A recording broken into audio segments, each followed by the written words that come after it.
Sorry बेटा, previous video किसी वजह से रुक गई थी, तो अब हम लोग कंटिन्यू कर रहे हैं। देखो एक्चुअल कॉन्सेप्ट मैंने आप लोगों को समझा दिया, अब उसी कॉन्सेप्ट को मैं लिखवा रहा हूँ। तो देखिए इसमें आप क्या लिखेंगे कि अब this concept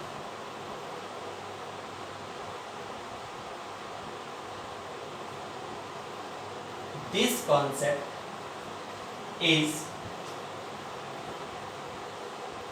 related to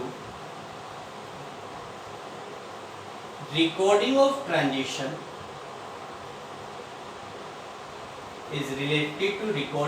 transitions in books of account.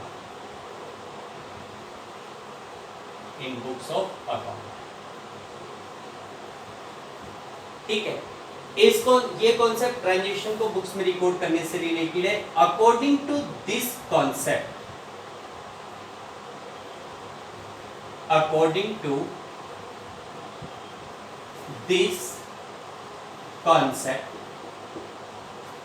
any transition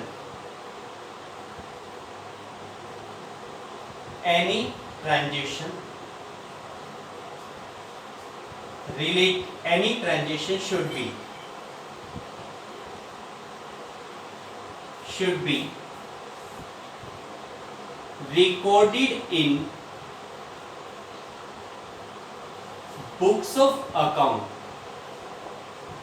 be recorded in books of account, on the day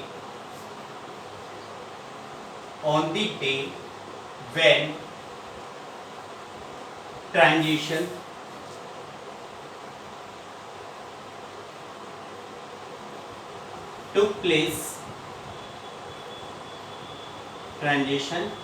took place. No matter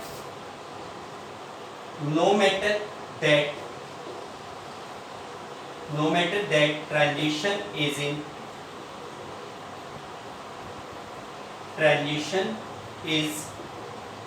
in cash or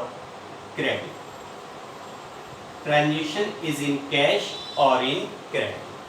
देखो बेटा, इस कॉन्सेप्ट के according any transition should be recorded in our books of account on the day when the transition took place, no matter whether the transition is in cash और in credit. यानी कि उसमें ये matter ही नहीं करेगा कि आपका ट्रांजिशन कैश में हो रहा है या आपका ट्रांजिशन क्रेडिट में हो गया। ठीक है, this concept is equally applicable over revenue and expense. यानी कि चाहे कोई इनकम से रिलेटेड आइटम हो, चाहे एक्सपेंस से रिलेटेड आइटम हो, सबके ऊपर यही कॉन्सेप्ट फॉलो होती है। तो इसमें ये लाइन भी और लिख लीजिए, this concept is equally applicable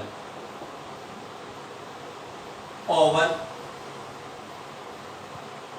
revenue or expense related transition.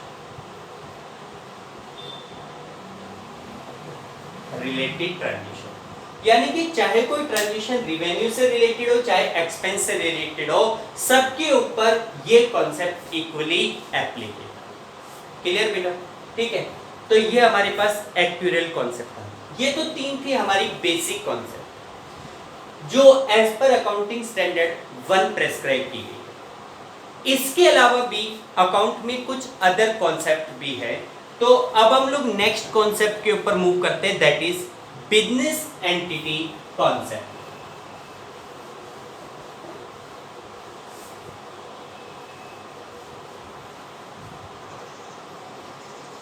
देखो बेटा, अब हमारी जो फोर्थ कॉन्सेप्ट है इसका नाम है बिजनेस एंटिटी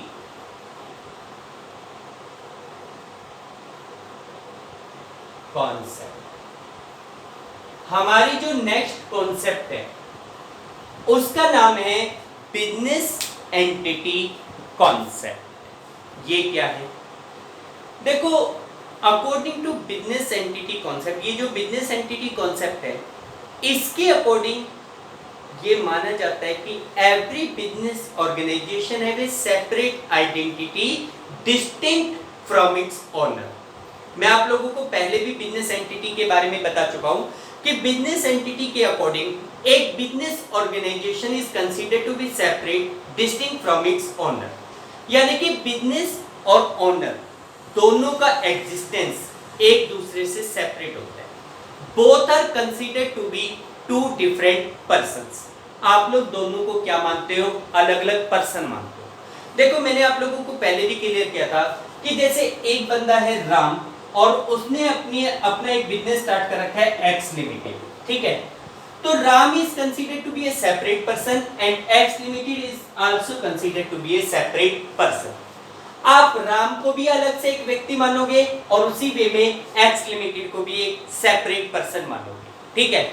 जैसे कि फॉर एग्जांपल आज हमारा स्कूल है आरपी स्कूल और आरपी स्कूल के जो ओनर है ओपी यादव जी, ठीक है? ये ओनर हो गए और स्कूल का नाम है आरपीएस, ठीक है? RPS is considered to be a separate person. RPS को आप लोग एक सेपरेट पर्सन मानते हो। आप लोग जैसे मान लो आरपीएस स्कूल के सामने से जाओगे, आप लोग क्या कहोगे? ये आरपीएस की बिल्डिंग है, ये आरपीएस की बस है, ये आरपीएस का फर्नीचर है। आप लोग कभी ये नहीं कहोगे कि ये मनीष सर की या ओपी यादव जी की बिल्डिंग है। आप लोग ये नहीं कहोगे ये मनीष सर की बस है। मनीष सर की बस नहीं है, बस किसकी है? आरपीएस की, ठीक है? तो इसलिए क्या होता है कि जो बिजनेस होते हैं और जो ओनर होते हैं ना, they are separate. Business firm and owner are separate. Business का जो एग्जिस्टेंस होता है वो ओनर के एग्जिस्टेंस से बिल्कुल सेपरेट है। इसी वजह से due to separate identity any transaction would be recorded in books of account by the name of the owner, by the name of the business, by the point of view of the business, not by the point of view of owner। देखो separate identity होने की वजह से, separate existence होने की वजह से ही किसी भी ट्रांजेक्शन को बुक्स ऑफ अकाउंट में हमेशा बिजनेस पॉइंट ऑफ व्यू से रिकॉर्ड किया जाता है, ना कि ओनर पॉइंट ऑफ व्यू से। और सेपरेट एग्जिस्टेंस होने की वजह से ही any transaction with the owner is also recorded in books of account। भाई दोनों का एग्जिस्टेंस अलग अलग है, इसलिए अगर ओनर बिजनेस में से पैसा विड्रॉ करता है तो that is also recorded in books of account, ठीक है? देखो सेपरेट एंटिटी होने की वजह से ही any business firm can make the transaction by its own name, any business firm can have the assets by its own name. Business के पास अपने नाम से प्रॉपर्टी होती है, अपने नाम से एसेट्स होती है। बिजनेस अपने नाम से ही किसी भी ट्रांजेक्शन को करता है, ठीक है बेटा? तो देखिए इसमें आप क्या लिखेंगे? According to business entity concept, इसमें लिखिए आप according to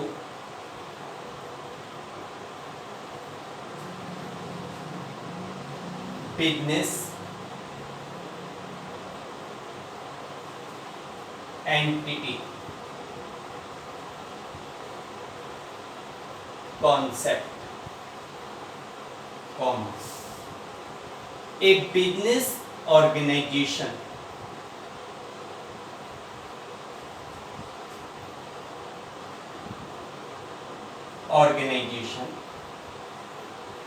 have a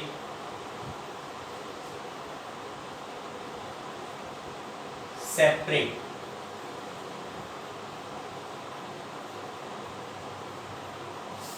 existence, distinct, DISTINCT, distinct from its owner, distinct from its owner। A business transaction is recorded, a business transaction is recorded in books of account, in books of account by point of view of owner point of view of business, not by owner. View of business, not by owner. Not by owner. ठीक है, यानी कि किसी भी business को हम अपने books of account में, किसी भी ट्रांजेक्शन को बुक्स ऑफ अकाउंट में बिजनेस पॉइंट ऑफ व्यू से रिकॉर्ड करते हैं, ना कि ओनर पॉइंट ऑफ व्यू से. This is the business entity concept. This is the business entity concept. That's why any transition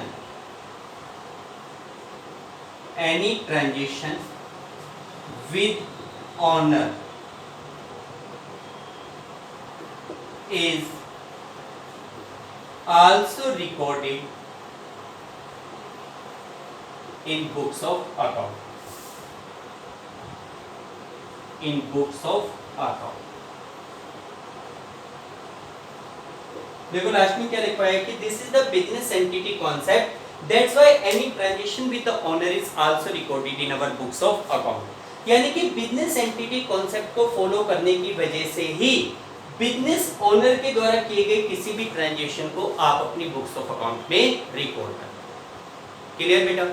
तो ये हमारी फोर्थ कॉन्सेप्ट थी बिजनेस एंटिटी कॉन्सेप्ट. ठीक, आज के लिए इतना काफी है. आप लोग इनको समझिए, इनके नोट्स बनाइए. कोई भी डाउट है तो मुझसे तुरंत क्लियर. ओके बेटा, thank you, have a nice day.